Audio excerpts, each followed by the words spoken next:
Hallelujah. परमेश्वर अच्छा है, परमेश्वर को धन्यवाद।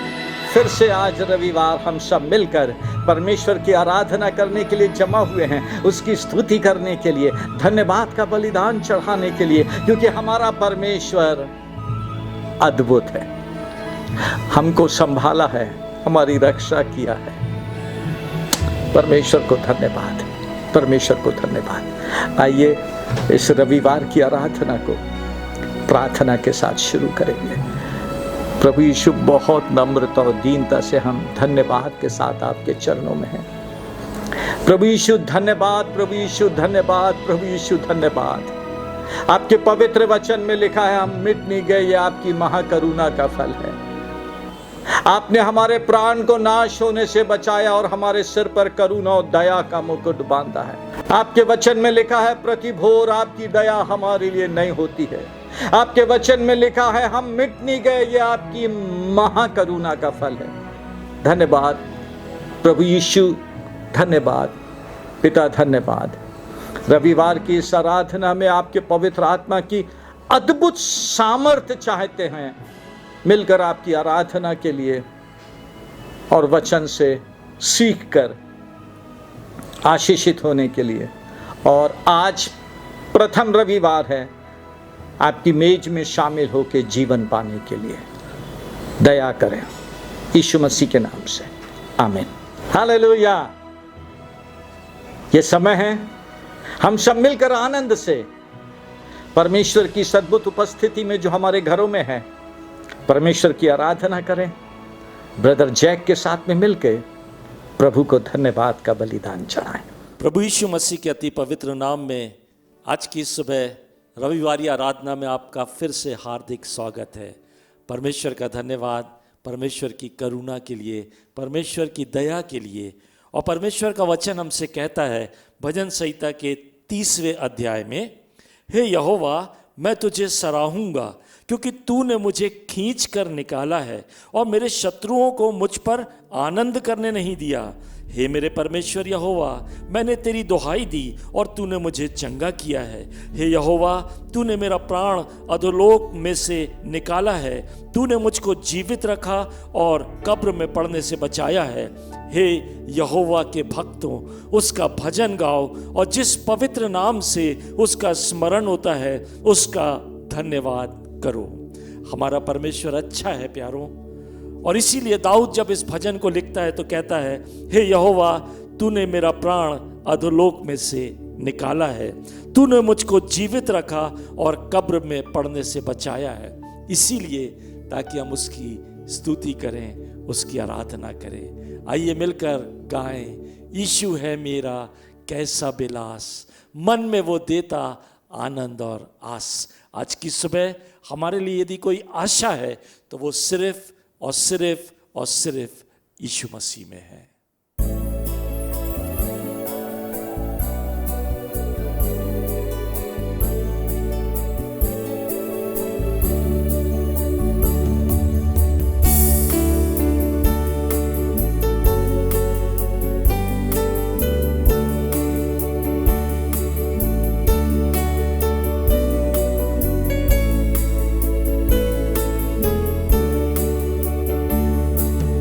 यीशु है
पूरा भरोसा, आनंद और सुख।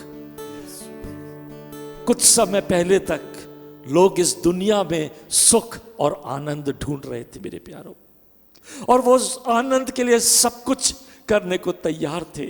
लेकिन पिछला जो दौर गुजरा जीवन का, उसने ये बता दिया कि कोई भी वस्तु, कोई भी बात हमें आनंद नहीं दे सकती। यदि आनंद है कहीं तो वो सिर्फ और सिर्फ यीशु मसीह में है।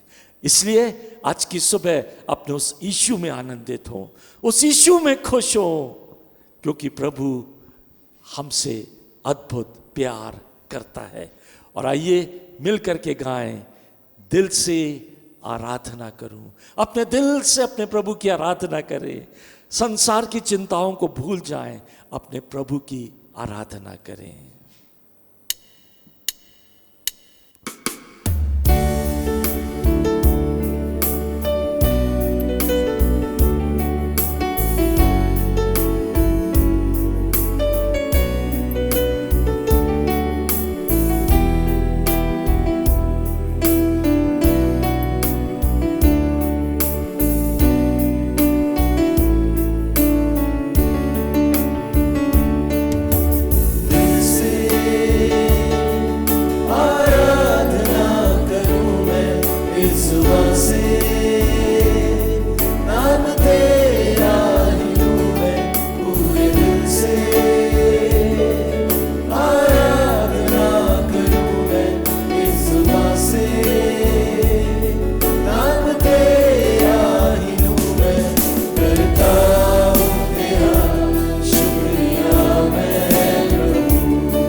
जब मुसीबतें होती हैं, जब पीड़ाएं होती हैं, तब विश्वास करें वो यीशु है आपके साथ, वो यीशु है आपका मददगार।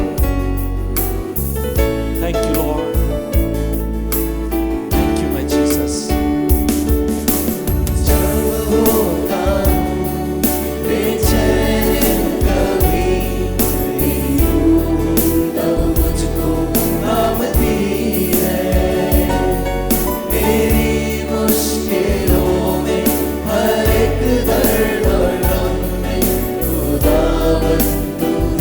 मेरा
मेरे प्यारों, आज की सुबह जब आप दुख में, मुसीबत में, पीड़ाओं में हो, उस यीशु को पुकारें, उस यीशु की ओर निगाहें लगाएं, क्योंकि जब आप उसका नाम लेते हैं तो वो आता है आपकी सहायता के लिए, आपकी मदद के लिए।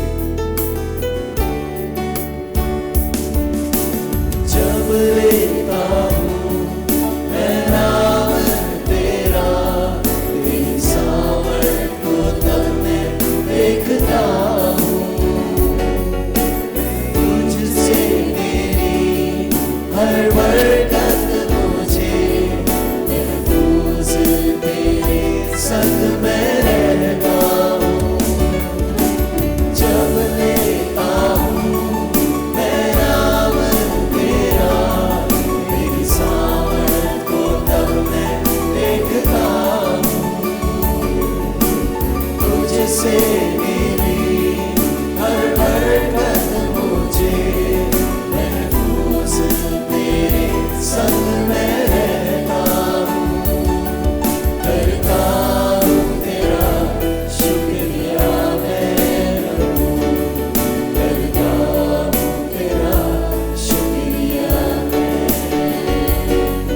करता हूँ तेरा शुक्रिया मैं प्रभु, करता हूँ तेरा शुक्रिया मैं। तेरे प्रसन्न में, तेरी दया में लिपटा मैं रहता हूँ। तेरे प्रसन्न में, तेरी दया में लिपटा मैं रहता हूँ, मैं रहता हूँ, मैं रहता हूँ। दिल से, दिल से आज की सुबह दिल से अपने प्रभु की आराधना करें प्यारो।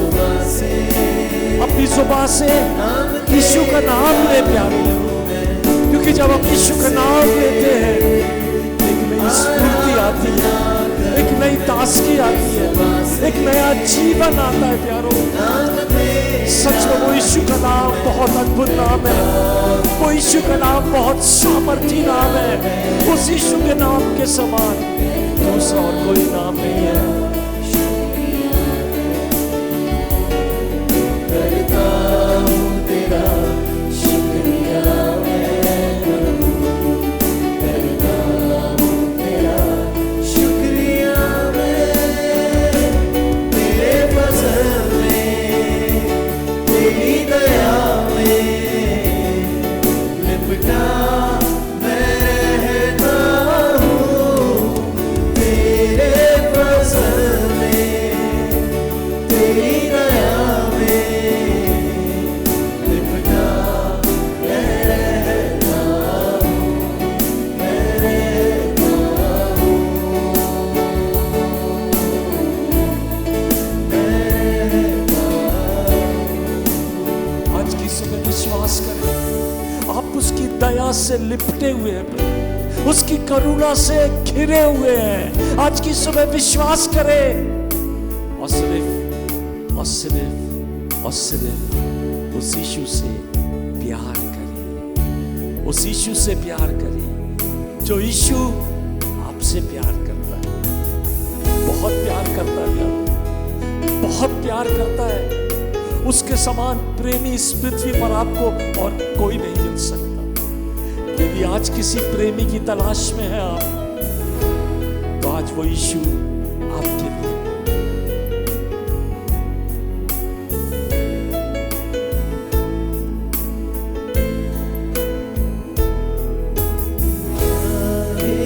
तुमको दिल से गाएगी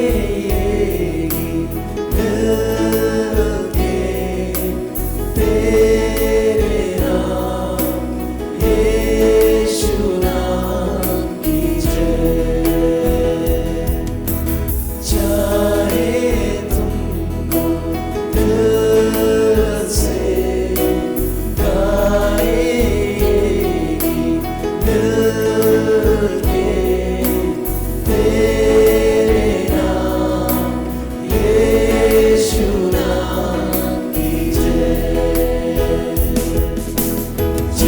नाम में है जिंदगी, वो नाम है यीशु मसीह। जिस नाम में है बंदगी, वो नाम है यीशु मसीह। यीशु नाम, यीशु नाम, यीशु नाम, यीशु नाम, यीशु नाम, यीशु नाम की जय। यीशु नाम, यीशु नाम, यीशु नाम, यीशु नाम, यीशु नाम, यीशु नाम की जय। आज की सुबह विश्वास करें, यीशु नाम में पापों की क्षमा मिलती है, यीशु नाम में शिफा और चंगाई मिलती है, यीशु नाम में परमेश्वर की कृपा हमारे ऊपर बरसाई जाती है और हमारी हर एक प्रार्थनाएं यीशु नाम में सुनी जाती है। यीशु नाम में मिलती है क्षमा, यीशु नाम में मिलती है शिफा, यीशु नाम में मिलती है कृपा, यीशु नाम से करना दुआ। यीशु नाम, यीशु नाम, यीशु नाम, यीशु नाम,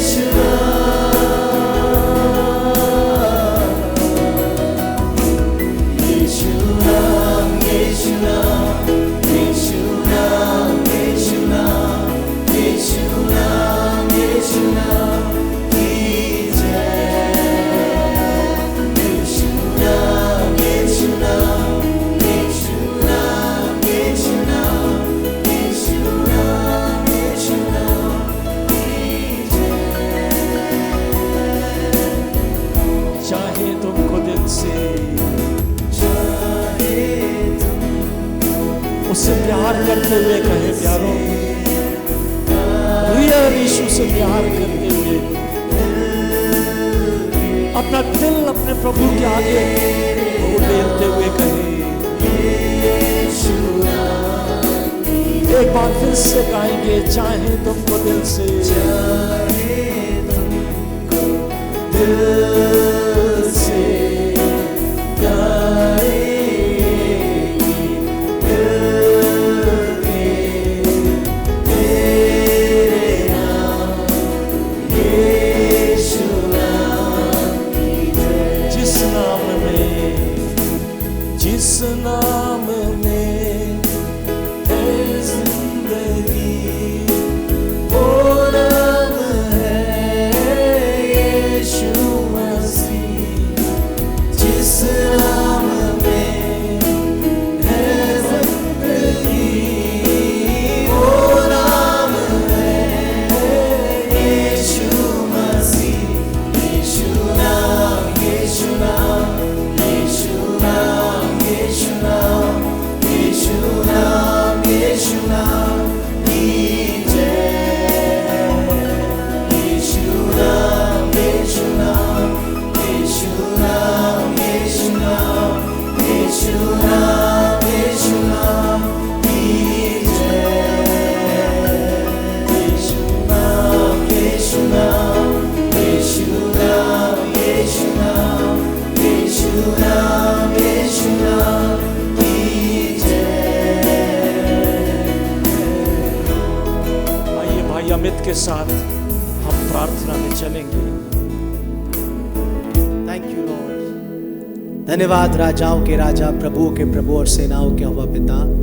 आज सुबह के समय एक बार फिर हम आपके चरणों में आते हैं प्रभु, और हृदय से आपको धन्यवाद का बलिदान चढ़ाते हैं। धन्यवाद देते हैं आपकी करुणा के लिए, धन्यवाद देते हैं आपके प्यार के लिए, धन्यवाद देते हैं आपके क्रूस के बलिदान के लिए प्रभु। धन्यवाद देते हैं आपके लहू के हर एक कतरे के लिए पिता। धन्यवाद कि आप हमारे लिए इस संसार में आए, मारे गए, गाड़े गए और मुर्दों में से जी उठे प्रभु, ताकि हम भी आपके साथ पिता सब प्रकार की संसार की बातों से छुटकारा पाके पवित्रता में, सच्चाई में, धार्मिकता में जी उठे पिता।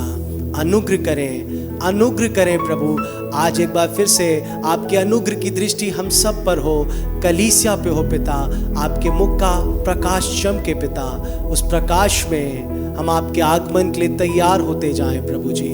हमारे अंदर से सब कुछ जो हमारा है प्रभु वो निकल के चला जाए और हम सब आपकी धार्मिकता, सच्चाई, आपकी पवित्रता और डील डॉल में बढ़ते चले जाएं। आज सुबह हमारी प्रार्थना है, सब कुछ को आपके प्यारे पवित्र आत्मा के हाथों में सौंपते हैं। हम सब अपनी देह, आत्मा, प्राण को आपके नियंत्रण में देते हैं प्रभु।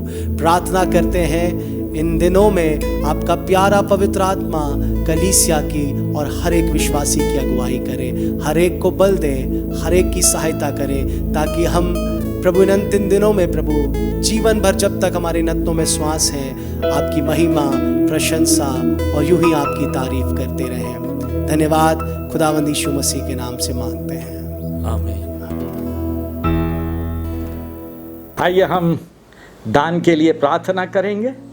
मैं विश्वास करता हूँ आज प्रथम रविवार है, आप अपनी भेंटों के साथ में बैठे हैं, 10वां हिस्से के साथ में, और विशेष तौर से कलीसिया के लिए जो आराधना का नया भवन बन रहा है उसके लिए जो आपने प्रतिज्ञा किया है, या जो दूसरे विश्वासी देख रहे हैं, यदि पवित्र आत्मा आपसे बात कर रहा है कि प्रभु के भवन बनने में आप आगे बढ़ के उदारता से सहयोग करें, तो अपनी भेंटों को अपने हाथ में रखें। हम सब मिलकर प्रार्थना करेंगे।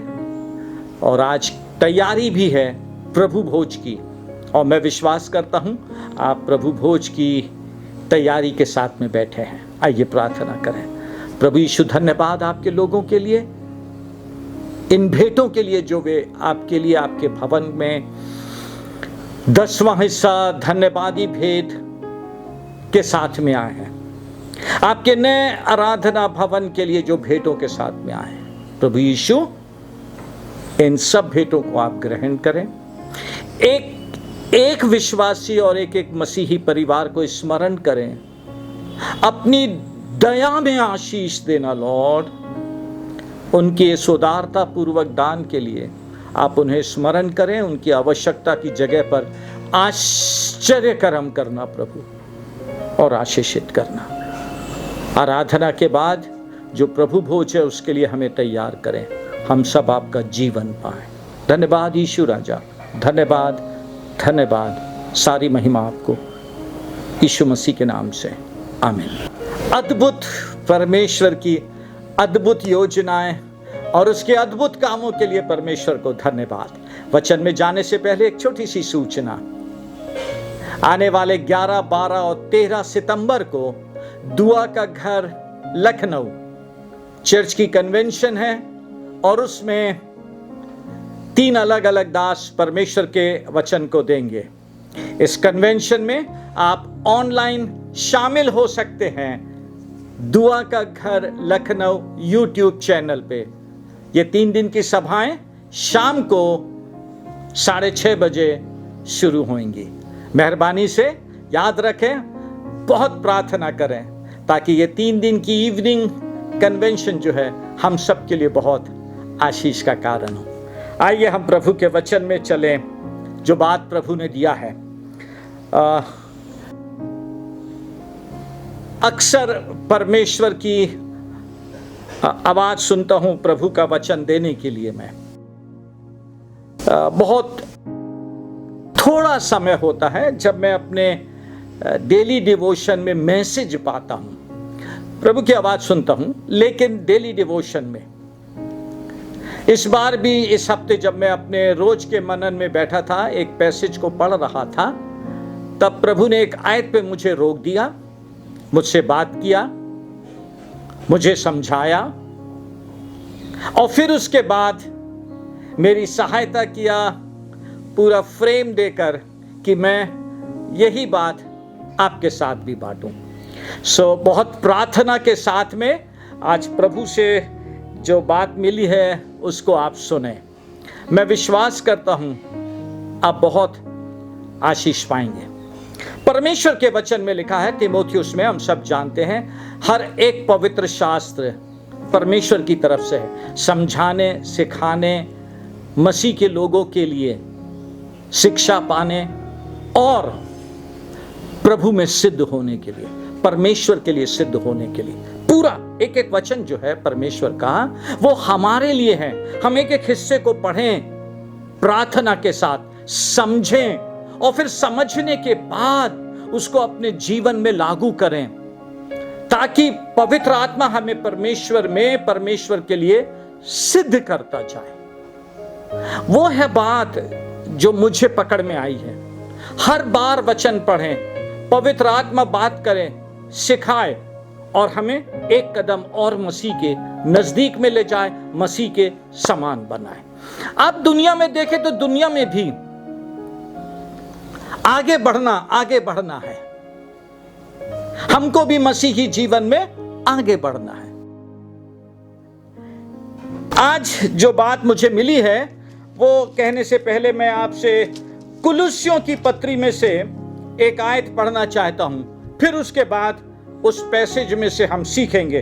कुलुस्सियों पहला अध्याय 9वीं आयत। पौलुस कलीसिया को लिख के बोलता है, इसीलिए जिस दिन से यह सुना है हम भी तुम्हारे लिए यह प्रार्थना और विनती करना नहीं छोड़ते हैं कि तुम सारे आत्मिक ज्ञान और समझ सहित परमेश्वर की इच्छा की पहचान में परिपूर्ण हो जाओ।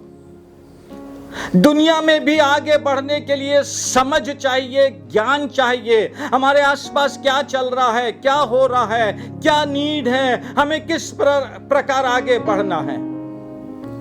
बिल्कुल वैसे ही हमारे आत्मिक जीवन के लिए भी पौलुस कहता है, मैं तुम्हारे लिए प्रार्थना करता हूं। मैं भी अपनी कलीसिया के लिए प्रार्थना करता हूं।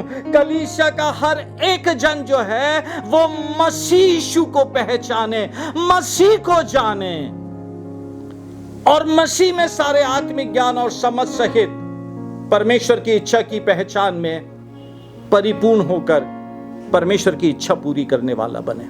क्यों? क्योंकि जब हमको यीशु मसीह मिला, जब हमने यीशु मसीह को पाया और अपने गुनाहों का अंगीकार उसके सामने किया, पश्चाताप किया और प्रभु ने अपनी दया में अपने पवित्र लहू से धोके हमको शुद्ध कर दिया। आप समझें, हमने अपने सारे पाप यीशु के क्रूस पर रख दिए, तब हमने उसकी प्रभुता को स्वीकारा। यीशु मसीह हमारे जीवन का प्रभु, मास्टर, स्वामी बन गया। अब जब उसको ग्रहण करके उद्धार पाके वो हमारे जीवन का प्रभु बन गया है, तो फिर हम अपनी इच्छा में कैसे चले? हमने अंगीकार किया, उसको ग्रहण किया है। यीशु मसीह हमारा प्रभु है, तो जरूरी है कि जब वो प्रभु है तो हम उसकी इच्छा में चले, हम उसकी इच्छा के अनुसार करें। इसलिए तो बाइबल कहती है, जिस दिन से ये सुना है हम भी तुम्हारे लिए प्रार्थना करना नहीं छोड़ते कि तुम सारे आत्मिक ज्ञान और समझ सहित परमेश्वर की इच्छा की पहचान में परिपूर्ण हो जाओ। उसकी लॉर्डशिप हमने लिया है, स्वीकार किया है।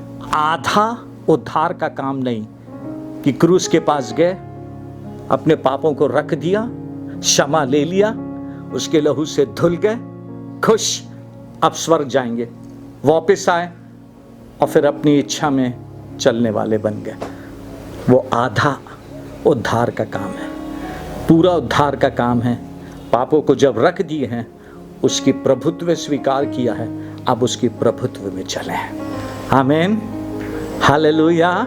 वो है सच्चा मसीही जीवन। आइए अब हम आज की बात, जो हिस्सा प्रभु ने मुझे दिया, जिसमें से आज की बात मैं आपसे कहना चाहता हूं, पहला कुरिन्थियों 10वां अध्याय, उसकी पहली 13 आयतें हैं, जिसमें से एक आयत में से परमेश्वर ने मुझसे बातचीत किया, मुझे बताया, और उसमें से मैं आज आपके सामने परमेश्वर का वचन बांटना चाहता हूं। लेकिन शुरू करना चाहूंगा 6वीं आयत से। लिखा है, ये बातें हमारे लिए दृष्टांत ठहरी, and these things that happen are example for us. उसके बाद जो बातें लिखी है, हमने बहुत से प्रचारकों से इस विषय में बहुत सारे वचन सुना है, बहुत संदेश सुना है। ये बातें हमारे लिए दृष्टांत ठहरी हैं। मैं आज 6वीं आयत और उससे आगे पे आपसे बात करना नहीं चाहता हूं मैं, क्योंकि हम उस पर बहुत कुछ सुन चुके हैं। लेकिन आज मैं पहली 5 आयतों पे आपके साथ में परमेश्वर के वचन से बांटना चाहता हूं। पहली 5 आयतें जो हैं, उसमें परमेश्वर ने पौलुस को एक बहुत अद्भुत प्रकाशन दिया, और वो प्रकाशन पाने के बाद पौलुस ने यहां पर पुराने नियम की कलीसिया का एक बहुत अद्भुत चित्रण किया है। बहुत अद्भुत चित्रण किया है पुराने नियम की कलीसिया का। वो पुराने नियम की कलीसिया के चित्रण से एक बात प्रभु ने मुझसे कहा जो मैं आपके साथ में बांटना चाहता हूं। आइए जल्दी से हम उस पुराने नियम की कलीसिया का चित्रण देखें। पहली आयत में बोलता है, हे भाइयों, मैं नहीं चाहता कि तुम इस बात से अनजान रहो कि हमारे सब बाप दादे बादल के नीचे थे और सबके सब समुद्र के बीच से पार होकर गए। पहली कलीसिया का, पुराने नियम की कलीसिया का चित्रण। सबसे पहले जब वे मिस्र में थे, गुलामी में थे, परमेश्वर ने अद्भुत काम किया। अद्भुत विपत्तियां, भयानक विपत्तियां मिस्र में भेज के अपने लोगों को छुटकारा दिया। और अंत के दिन में, आखिरी दिन में परमेश्वर ने उनको आज्ञा दी, मेमना बलि करे और उसका लहू जो है चौखट पे लगाएं, तब वे मृत्यु से बचेंगे और फिर उसके बाद वहां से बाहर निकलेंगे। सबने मेमना बलि किया, लहू लगाया, मौत से बचे और अब मिस्र से बाहर निकलकर अपने प्रतिज्ञा के देश की यात्रा पर निकल पड़े हैं। मिस्र से बाहर निकल के उस मेमने के लहू को चौखट पे लगा के प्रतिज्ञा की देश पे हैं। इन बिटवीन उनकी प्रतिज्ञा की देश की यात्रा है। उसके बाद जब वे इस प्रतिज्ञा की देश की यात्रा पे हैं, ध्यान से सुने पौलुस ने क्या चित्रण किया है। बोलता है, और सबके सब समुद्र के बीच से पार हो गए और सब ने बादल में और समुद्र में मूसा का बपतिस्मा लिया। पहले लहू से बचे, मौत से बचे। अब जब यात्रा में हैं प्रतिज्ञा के देश की, तो बाइबल कहती है बपतिस्मा लिया मूसा का। कैसे? समुद्र में और बादल के नीचे मूसा का बपतिस्मा लिया। पहली कलीसिया, पुराने नियम की कलीसिया भी, हम भी यीशु मसीह के पवित्र लहू से हम धुल के साफ हुए। हमको नया जन्म मिला, नया जीवन मिला। हमने एक मसीह में नई यात्रा शुरू की और उस नई यात्रा की शुरुआत सबसे पहले हुई बपतिस्मा लेने से। यीशु मसीह में पिता, पुत्र, पवित्र आत्मा के नाम से बपतिस्मा लेने में हमारी यात्रा शुरू हुई। दूसरी बात, और सबने एक ही आत्मिक भोजन किया। बपतिस्मे के बाद हम सब लोग प्रभु की मेज में शामिल होते हैं। हम यीशु मसीह के दुखों को स्मरण करते हैं। हम यीशु मसीह के क्रूस के बलिदान को स्मरण करते हैं। पौलुस कुरिन्थ की कलीसिया को लिख के कहता है, जब भी तुम ये करो, यीशु मसीह के दुखों को स्मरण करो। और फिर उसके बाद हम उस रोटी को खाते हैं। और यहाँ पे लिखा हुआ, और सबने एक आत्मिक भोजन किया। उनके लिए स्वर्ग से मन्ना गिरता था। उनकी उस आत्मिक यात्रा, प्रतिज्ञा के देश की यात्रा तक जाने में उनके लिए स्वर्ग से मन्ना गिरता था। वे तो प्रतिदिन इस आत्मिक भोजन को खाते थे। प्लीज चर्च समझें आप,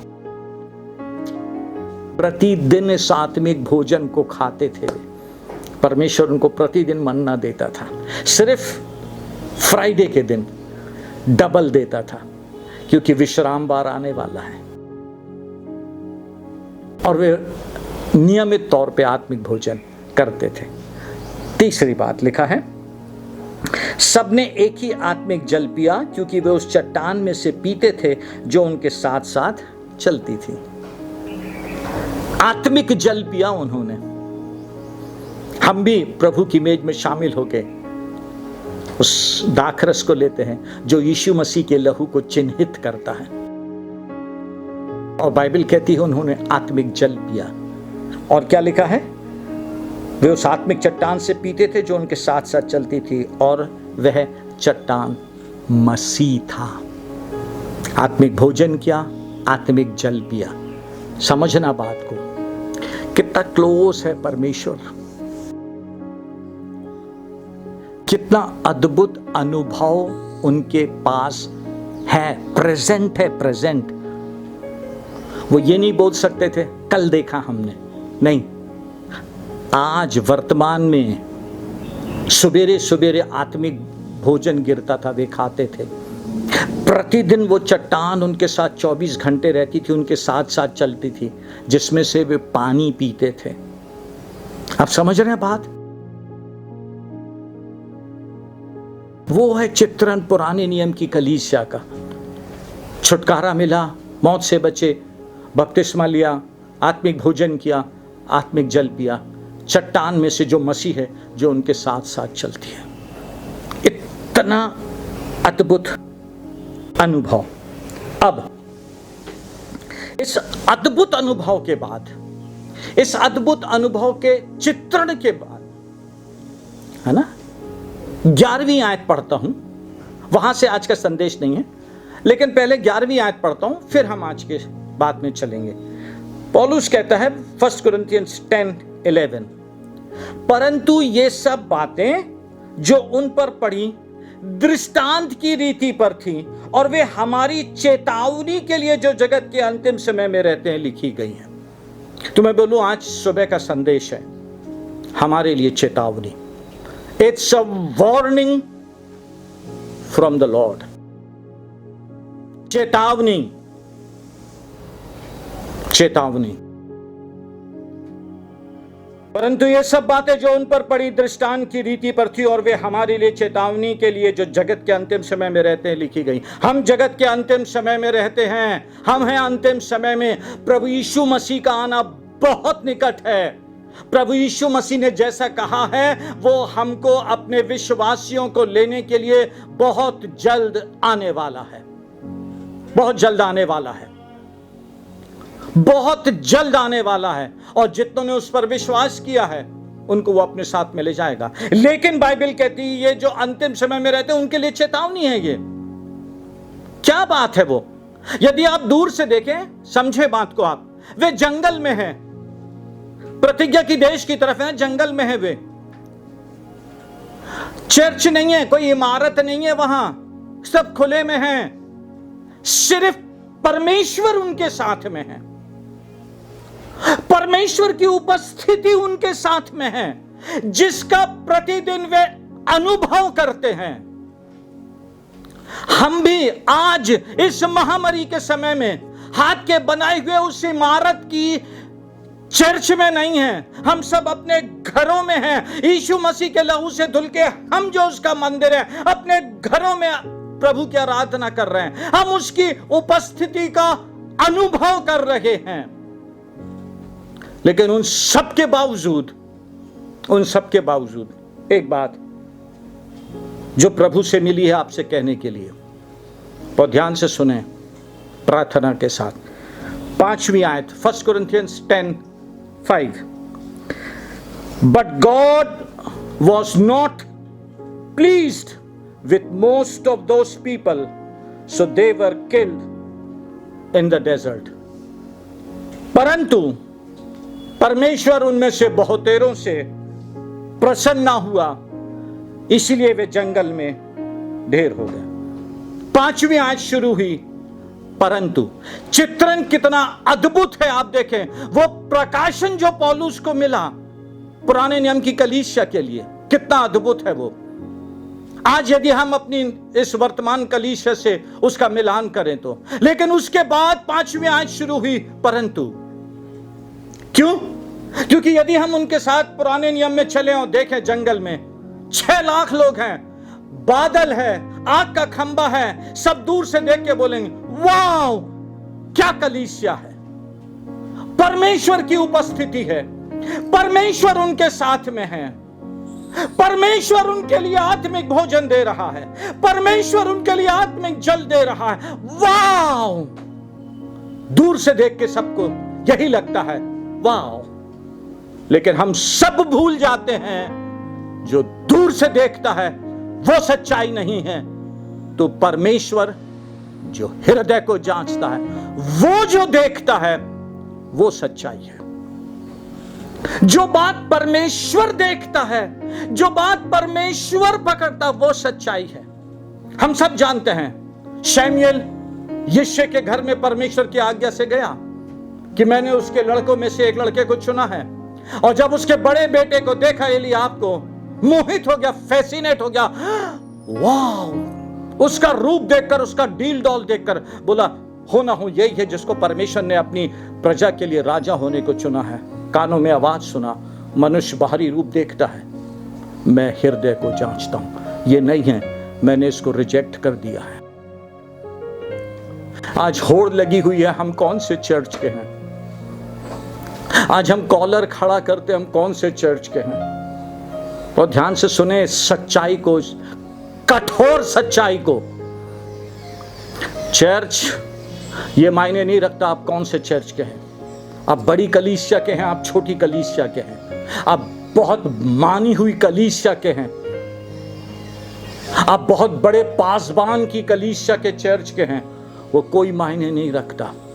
आप बड़ी कलीसिया के हैं, छोटी कलीसिया के हैं, आप मेन लाइन चर्च के हैं, आप पेंटिकॉस्टल चर्च के हैं, आप छोटी कलीसिया के हैं, आप ये कलीसिया, जो भी नाम ले दें आप, कोई मायने नहीं रखता आप कौन सी कलीसिया के सदस्य। मायने रखता है जिस भी कलीसिया के आप सदस्य हैं, वहां पर आप उस कलीसिया में इसीलिए हैं क्योंकि आपने यीशु मसीह से अपने पापों की क्षमा को लिया है, आपने यीशु मसीह से पश्चाताप करके नया जीवन लिया है। आप वहां उस कलीसिया के सदस्य इसलिए हैं क्योंकि आपने यीशु मसीह को अपना प्रभु बनाया है, उसको अपना जीवन दिया है, और अब आप उस कलीसिया के सदस्य हैं। मायने ये रखता है कि अब आपका जीवन कैसा है।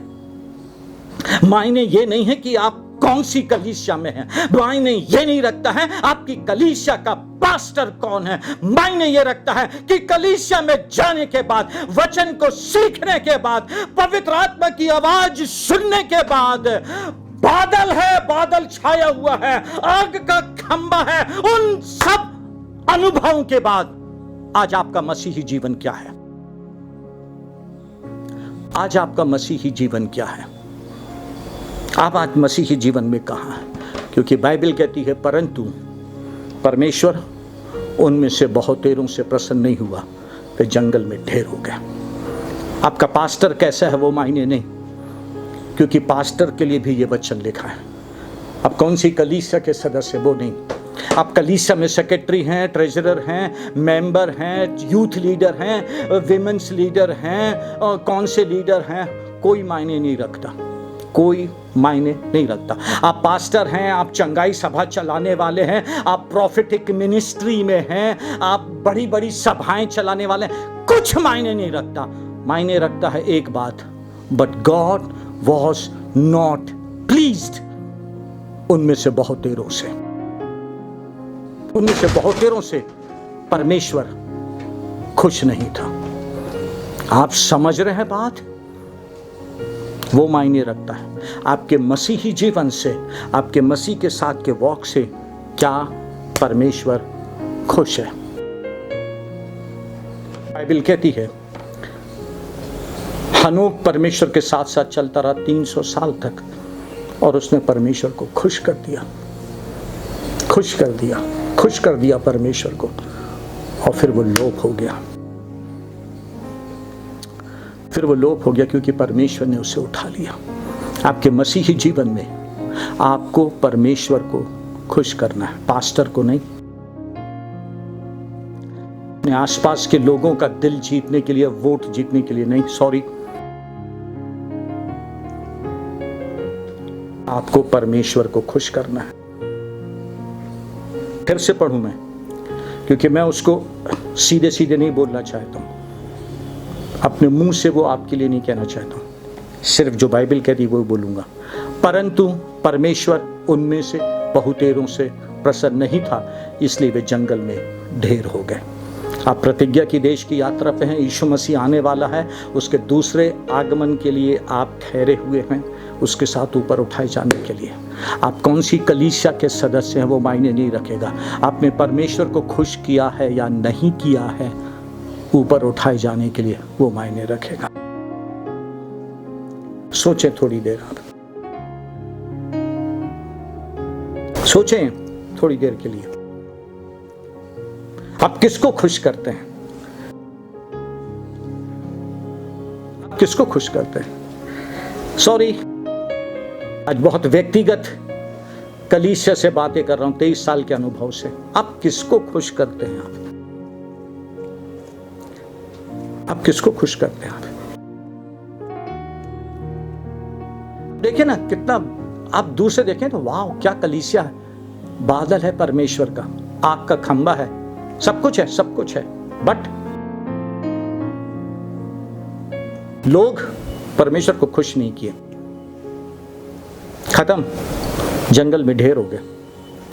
आइए जल्दी से आज की बात में आगे ले चलूं। थोड़े से शब्दों में कहना चाहता हूं आपसे 4 बात जो उनके जीवन में परमेश्वर ने देखी और उनसे खुश नहीं हुआ। 4 बात परमेश्वर के वचन से आपको सिखाना चाहता हूं।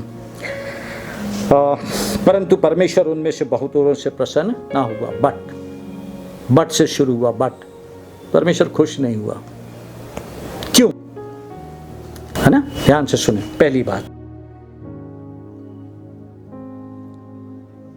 बात जो पुराने नियम की कलीसिया में परमेश्वर को नहीं मिली और परमेश्वर उनसे अप्रसन्न हो गया। They never honored the presence of God. परमेश्वर की जो बहुत अद्भुत उपस्थिति उनके साथ में थी, बहुत अद्भुत उपस्थिति, उस बादल के रूप में छाया था। उनको ना तो धूप से ना तो रात को चांदनी से कुछ हानि होती थी। आग का खंबा उनके साथ में था। अद्भुत उपस्थिति थी परमेश्वर की उनके साथ में, पर उन्होंने उस उपस्थिति को ना समझा, ना पहचाना और ना उसका आदर किया। ना समझा, ना पहचाना और ना आदर किया। देखिए बाइबल क्या कहती है। गिनती की पुस्तक 9वां अध्याय, book of numbers 9th chapter, book of numbers 9th chapter 17 और 18 आयत में यीशु परमेश्वर की उपस्थिति का वर्णन लिखा है। और जब जब वह बादल तंबू पर से उठ जाता तब तब इस्राएली प्रस्थान करते, और जिस स्थान पर बादल ठहर जाता वहीं इस्राएली अपने डेरे खड़े करते। यहोवा की आज्ञा से इस्राएली प्रस्थान करते थे और यहोवा ही की आज्ञा से वे डेरे खड़े करते थे। और जितने दिन तक वह बादल निवास पर ठहरा रहता उतने दिन तक वे डेरे डाले पड़े रहते थे। अब देखिए परमेश्वर की अद्भुत उपस्थिति, और उस उपस्थिति में उनके लिए अगुवाई, उस उपस्थिति में अगुवाई थी उनके लिए, उस उपस्थिति में उनके लिए प्रोटेक्शन था, उस उपस्थिति में उनके लिए प्रोविजन था। परमेश्वर की उस उपस्थिति में उनके लिए सुरक्षा थी, अगुवाई थी, भोजन का प्रबंध था, सब चीजें थी। लेकिन उन लोगों ने उस उपस्थिति का आदर नहीं किया, कभी आदर नहीं किया। उस उपस्थिति में परमेश्वर के आगे समर्पित नहीं हुए। उस उपस्थिति में जिस बात के लिए परमेश्वर उनको जंगल में लाया, let my people go so that they may worship me, मेरे लोगों को जाने दे फिरौन की जंगल में जाके मेरी उपासना करें, मिस कर दिया। आज की कलीसिया में भी आप देखें, हम सबके जीवनों में परमेश्वर की उपस्थिति है, हम सबके जीवनों में परमेश्वर हमारे साथ है। इस महामारी में तो आप सबने अनुभव किया है, मैं रोज अनुभव करता हूं उसकी उपस्थिति। उसकी उपस्थिति के कारण हम सब बचे हुए हैं, जीवित हैं। उसने अपनी दया और करुणा का मुकुट हमको पहना के रखा है, लेकिन हम उसकी उपस्थिति का आदर नहीं करते। हम करते हैं काम अपनी इच्छा का, जो हमको पसंद है, जिससे हमको फायदा होगा, जो हम चाहते हैं, जो हम चाहते हैं। वो लिखा है बाइबल में, परमेश्वर उनसे प्रसन्न नहीं था, उन्होंने ऑनर नहीं किया परमेश्वर की उपस्थिति का। लिखा हुआ है क्या करने लगे? गिनती की पुस्तक 11वां अध्याय नंबर्स 11 पहली कुछ आयतें देखिए। फिर वे लोग बुड़बुड़ाने लगे और यहोवा के सुनते बुरा कहने लगे। थर थर कांपते हैं हमको डर नहीं लगता आपस में बुराई करने से, महसूस नहीं करते हमारा परमेश्वर हमारे साथ में है, उसकी उपस्थिति है। हम उसकी उपस्थिति सिर्फ तब महसूस करते हैं, तब चाहते हैं जब संकट आ जाता है,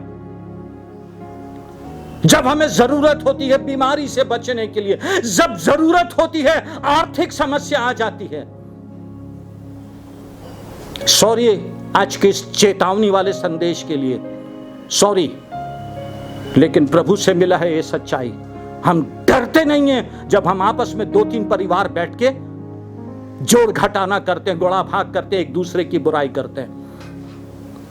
हम डरते नहीं हैं, उसकी उपस्थिति हमारे साथ में है। हमको डर नहीं लगता, हमारा परमेश्वर हमारे बीच में, हमारे साथ में। कुछ भी बोल दिए, कुछ भी कर दिया। सुने आप फिर से, मैं नहीं बोल रहा हूं, परमेश्वर का वचन सुने। फिर वे लोग बुड़बुड़ाने और यहोवा के सुनते बुरा कहने लगे।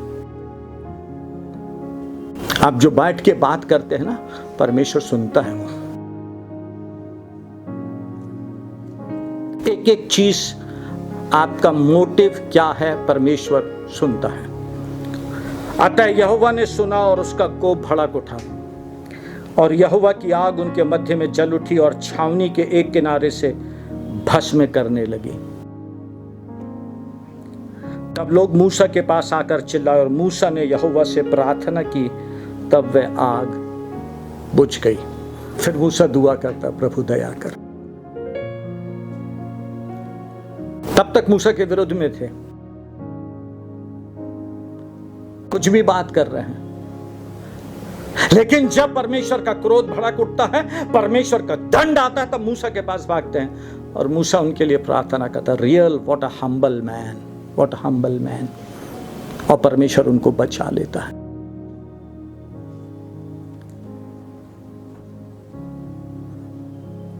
वो लिखी है बात, वो प्रकाशन मिला है पौलुस को। ध्यान से सुने आप, आगे क्या लिखा है 23वीं आयत में, नंबर्स 11:23। परमेश्वर कितना दुखी था, मूसा से कहता है, यहोवा ने मूसा से कहा, क्या यहोवा का हाथ छोटा हो गया है? अब तू देखेगा कि मेरा वचन जो मैंने तुझसे कहा वह पूरा होता है कि नहीं।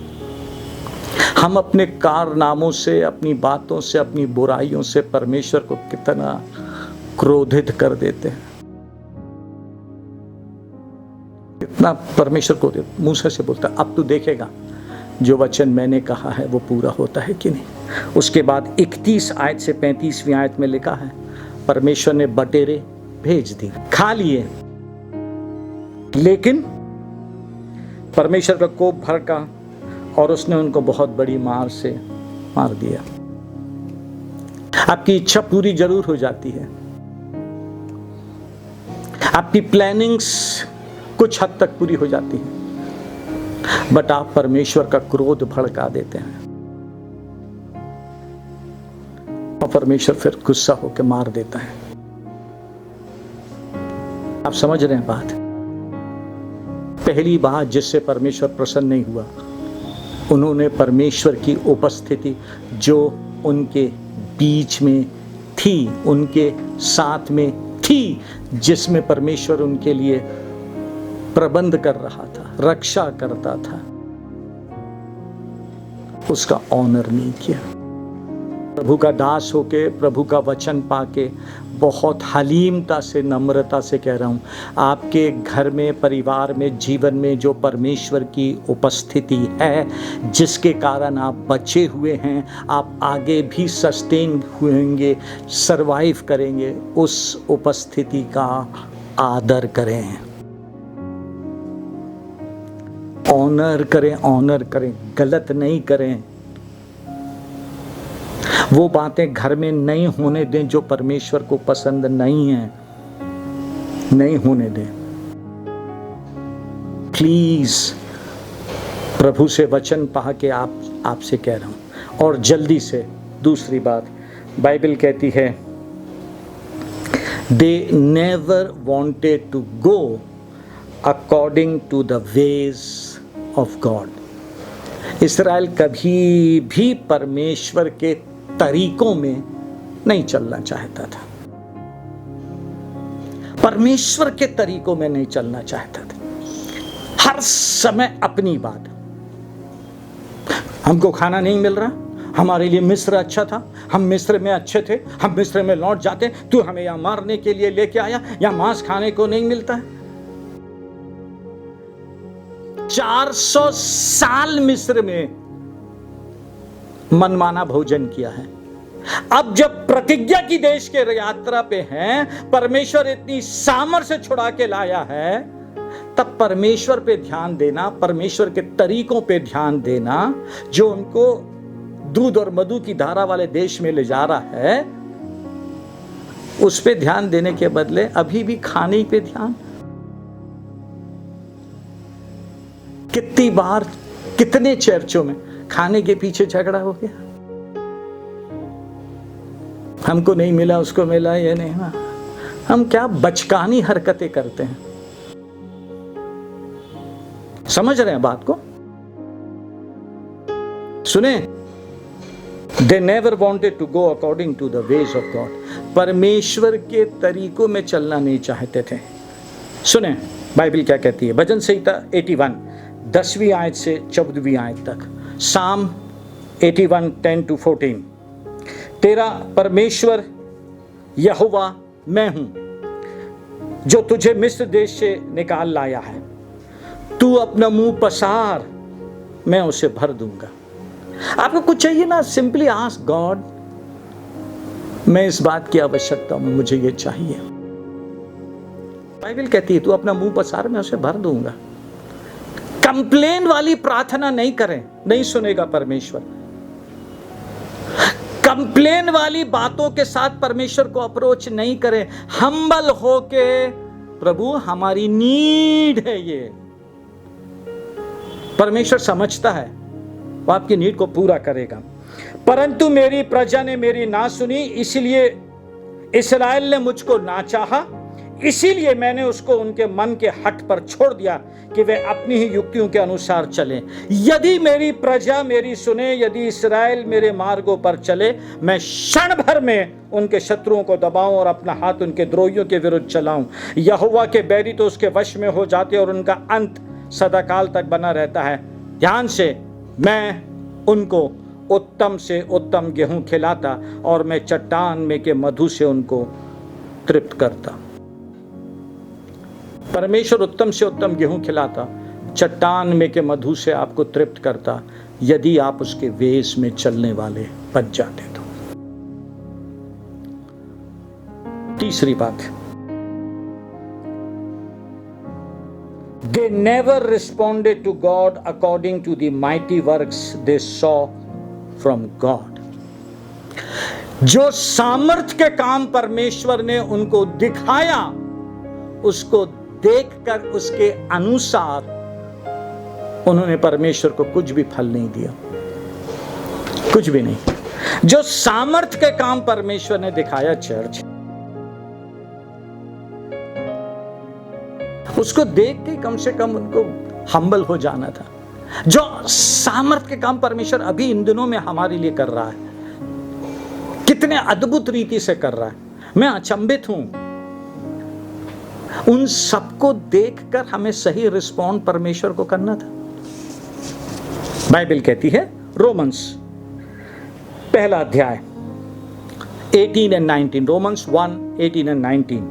परमेश्वर का क्रोध तो उन लोगों की सब अभक्ति और अधर्म पर स्वर्ग से प्रकट होता है, जो सत्य को अधर्म से दबाए रखते हैं, इसलिए कि परमेश्वर के विषय का ज्ञान उनके मनों में प्रकट है, क्योंकि परमेश्वर ने उन पर प्रकट किया है। परमेश्वर ने प्रकट किया अपने ज्ञान उनके ऊपर, बट दे नेवर रिस्पॉन्डेड। आगे सुनिए 21वीं आयत से आगे, इस कारण कि परमेश्वर को जानने पर भी, फिर से, इस कारण कि परमेश्वर को जानने पर भी उन्होंने परमेश्वर के योग्य बढ़ाएगा, धन्यवाद ना किया पर व्यर्थ विचार करने लगे, यहाँ तक कि उनका निर्बुद्धि मन अंधेरा हो गया। वे अपने आप को बुद्धिमान जताकर मूर्ख बन गए और अविनाशी परमेश्वर की महिमा को नाशवान मनुष्य और पक्षियों और चौपायों और रेंगने वाले जंतुओं की मूरत की समानता में बदल डाला। इस कारण परमेश्वर ने उन्हें उनके मन की अभिलाषाओं पर छोड़ दिया। हमको पता ही नहीं लगता परमेश्वर ने हमको छोड़ दिया, बस हम खुश होते हैं हाँ परमेश्वर है, लगता है उसकी दया है। आप देखें, समझे, आप 40 साल जंगल में इस्राएली चलते रहे, वो 40 साल उनके ऊपर से बादल नहीं हटा, आग का खंबा नहीं हटा, गलती करते रहे, वे समझे नहीं, परमेश्वर की उपस्थिति बनी रही, लेकिन वे जंगल में ढेर हो गए। हम लोग भी नहीं समझते हैं कि परमेश्वर हमको छोड़ के चला गया, हाँ ठीक है यार परमेश्वर है, मजा कर लो, सब चीज चलती रहती है। फिर सॉरी, इट्स प्योरली परमेश्वर की तरफ से है, चेतावनी है अंतिम समय के लोगों के लिए। परमेश्वर ने छोड़ दिया उनके मन की हट पे। करो अपने मन की, कर लो अपने मन की। आप समझ रहे हैं बात को? मन के हट के लिए परमेश्वर ने मुझे और आपको नहीं बुलाया। लिखा है परंतु परमेश्वर उनमें से बहुतेरों से प्रसन्न नहीं हुआ। क्यों? ऑनर नहीं किए परमेश्वर की उपस्थिति का, परमेश्वर के तरीकों में चलना उनको पसंद नहीं आया, परमेश्वर के इतने अद्भुत काम देखकर उसकी महिमा करना नहीं चाहा। अननेसेसरी बहस, बातचीत, आर्ग्यूमेंट्स, अननेसेसरी।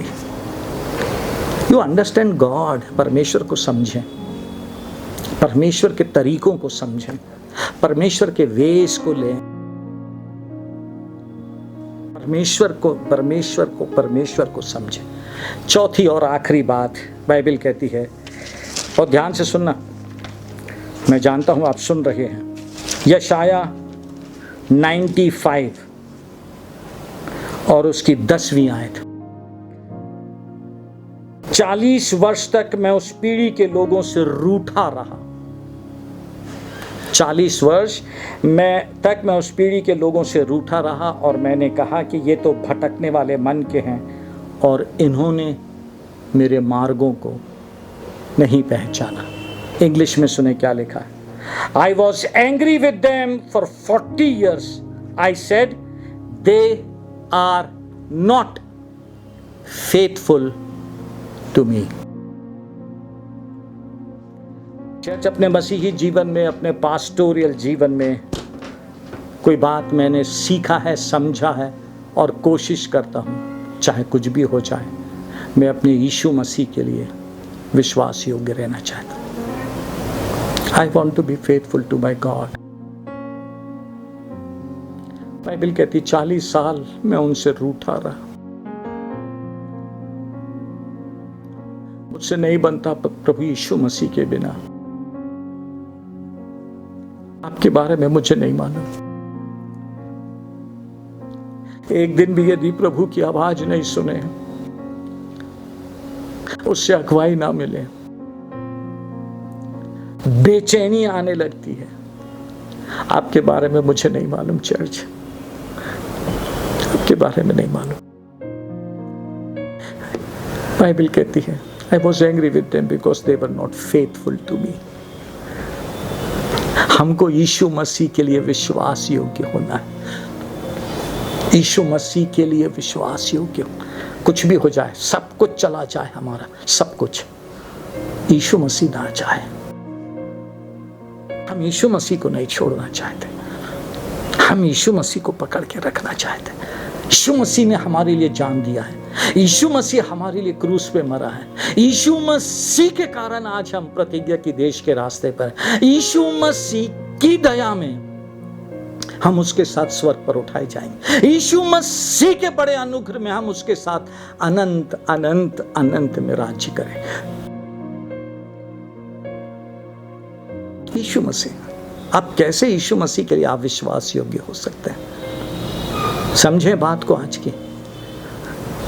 परंतु वो आयत शुरू हुई मैं उनमें से बहुतेरों से प्रसन्न था, जंगल में ढेर हो गए। हम अंतिम समय में हैं। प्रभु यीशु मसीह का आना बहुत बहुत बहुत निकट है। प्लीज़ प्रभु का दास होके उससे वचन पाके सुन के आपके साथ बांट रहा हूँ, और कुछ भी नहीं है। बहुत नम्रता से, बहुत दीनता से आज मसीही जीवन की सच्चाई आपके साथ बांट रहा हूँ। मसीही जीवन की सच्चाई है, मसीही जीवन जिए यीशु मसीह को खुश करके, प्रसन्न करके। Live a life which pleases God, जो परमेश्वर को खुश कर दे। यीशु मसीह जिसमें खुश हो जाए। आ मेरे धन्य और विश्वास योग्य दास, थोड़े में विश्वास योग्य रहा, मैं तुझे बहुत पर अधिकारी बनाऊंगा। वो है बात। आइए प्रार्थना में चलें और साथ ही में प्रभु की मेज में शामिल हों। आइए हम प्रभु की मेज में चले। मैं विश्वास करता हूँ आपने रोटी और दाखरस की तैयारी करके रखी है। प्रार्थना करें। प्रभु यीशु, हम सब आपकी मेज में शामिल होने के लिए तैयार हैं। इस रोटी और इस दाखरस को प्रभु यीशु पवित्र करे, जो आपकी देह को और आपके लहू को चिन्हित करेगा। प्रभु यीशु धन्यवाद, प्रभु यीशु धन्यवाद। आज आपका जीवन हमको मिले, हम आपका जीवन पाएं और आप महिमा पाएं। आपको धन्यवाद यीशु के नाम से, आमीन। प्रभु की रोटी आपस में बांट लें, क्योंकि ये बात मुझे प्रभु से पहुंची और मैंने तुम्हें भी पहुंचा दी। जिस रात प्रभु यीशु मसीह पकड़वाया गया, उसने रोटी ली और धन्यवाद करके तोड़ी। प्रभु यीशु धन्यवाद, और कहा ये मेरी देह है जो तुम्हारे लिए है, मेरे स्मरण के लिए यही किया करो।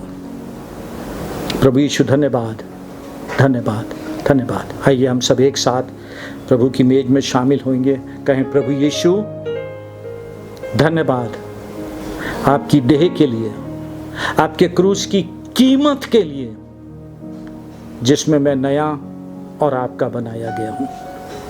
आपकी प्रभुत्व जो मेरे ऊपर है, आपकी उपस्थिति जो मेरे ऊपर है, उसके लिए धन्यवाद। यीशु के नाम से एक साथ खाएं।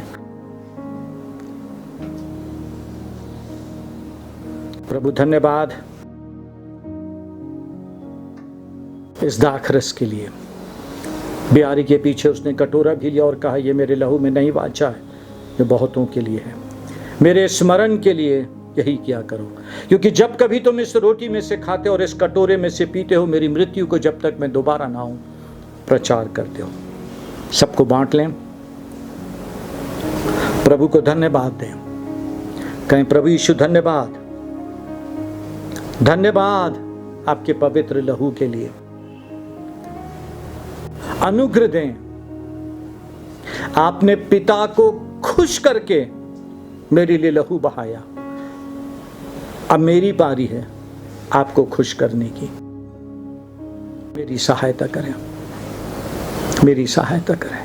यीशु के नाम से एक साथ पिए।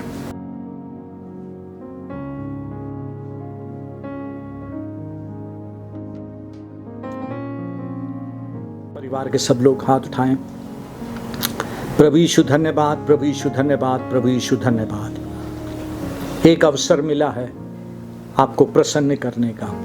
सहायता करें, सहायता करें, सहायता करें। हम आपको खुश करने वाले, प्रसन्न करने वाले बने और आपके साथ अनंत राज्य में प्रवेश करें। आपका जीवन आए, जीवन दूसरों को मिले। धन्यवाद यीशु मसीह के नाम से, आमीन। प्रभु यीशु मसीह का अनुग्रह, परमेश्वर पिता का प्रेम, पवित्र आत्मा की अटूट संगति और सहभागिता हम में से प्रत्येक के साथ अब से लेकर सदा तक बनी रहे। आमीन। Thank you and God bless you.